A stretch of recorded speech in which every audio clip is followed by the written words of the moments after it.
Hey friends, Greg with the Pennywise Guys. I want to show you a device I made that pulls behind my ATV that picks up all the small to medium-sized rock in this field.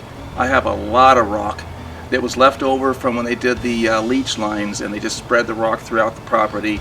It got disced in. When I leveled the property, the rock's been working up to the surface. As I use my other scraper that I modified to take care of the weeds, as you see, I just did the summer weeds. The property has never looked better. You need to watch the other video that shows you how I made and used that box scraper. Really great results.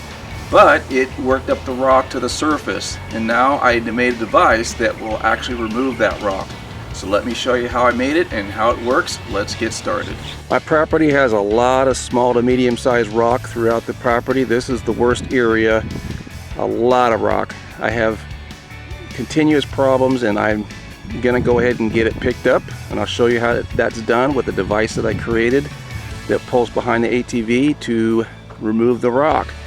You can't do large rock like over there by the road. That large rock, things like that you want to pick up ahead of time, but it only does 1/4 inch to 1 inch rock, the device that I made. I went ahead and took some 2 inch by 8 inch flat stock, and the dimension across is 4.5 feet across. I beveled that edge. The rest of the frame you could use 2 by 2 angle, 1.5 by 1.5 angle. I used 1.5 by 3/4 inch channel, which is what I had in stock. It works fine. So the dimension of the sides is 34 inches, and then the back is the same channel laid on its laid flat, and then of course welded all the way around on both sides. I'll show you how the mesh goes on here next. I went ahead and welded some steel handles on the side here to pick it up to empty the rock. Get a closer view of the handles welded on there. The welds on the back, I went ahead and ground those down so it rides flat. Make sure that it's square and straight across. You can bend this plate if you need to bend it back and forth. Okay, let me show you the mesh that I put on. I used 1/4 inch mesh. Okay, I'll put a link at the bottom of the video for you to get it on Amazon.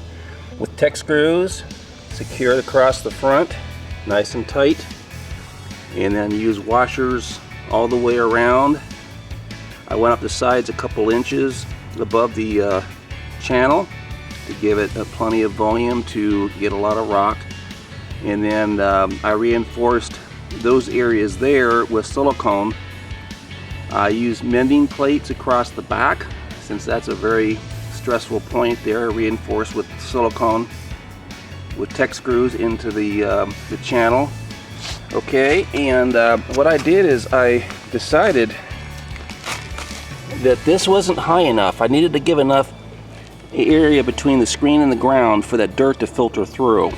So I went ahead and put some temporary, to see if it works, door shims. I did 2 of them, so if this works well, if that's the right height, then I'll go ahead and permanently replace that with a piece of flat stock, that 2 inch flat stock, weld it flush at the front, raise it with a 1/2 inch washer, weld that in, so you have a permanent skid that will give long-lasting results, and get it raised enough to where, in theory, the rock comes up, the dirt comes up, it might pile up here, but it's going to sift back, and the dirt will sift out, and the rock will move on its way back. Hopefully the rock will stay at least in the middle area, if not all the way back. We'll see how that works.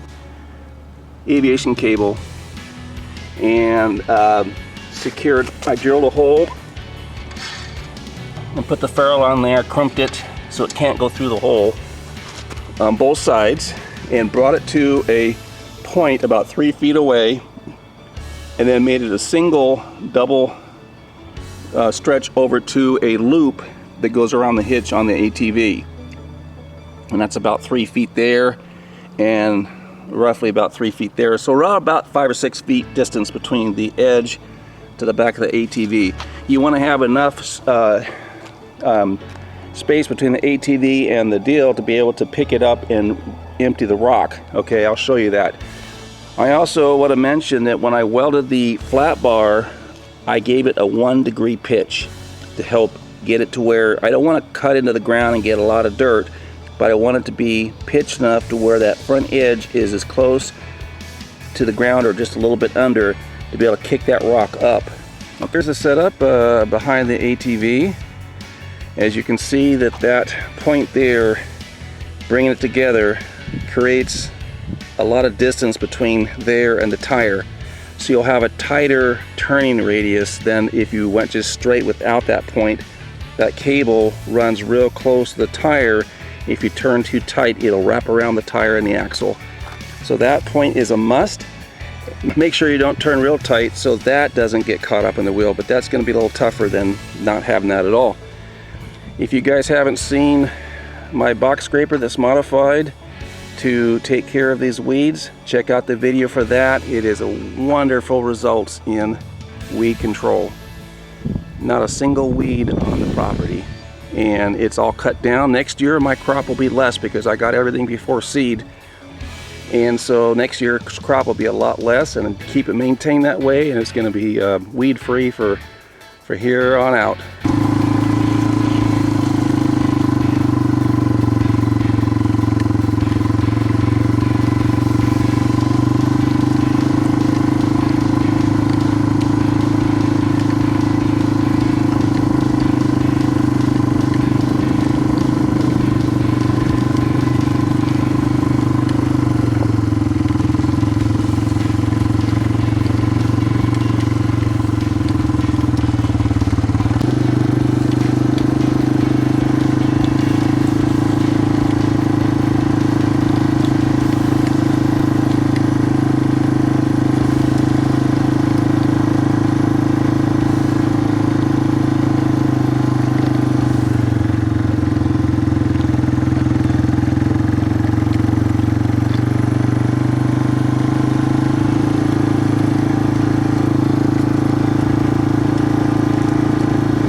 Dump the rock. If it had dirt here, I'd make a pile of just dirt. Unhook it from the ATV. Bring it over. You saw that I made these handles in the back here. Makes it really nice. Dump the rock. Okay? I'm going to make a pile and then we're going to put this in the driveway after I get all done. I pray that you are blessed, that you know Him who is the author of life.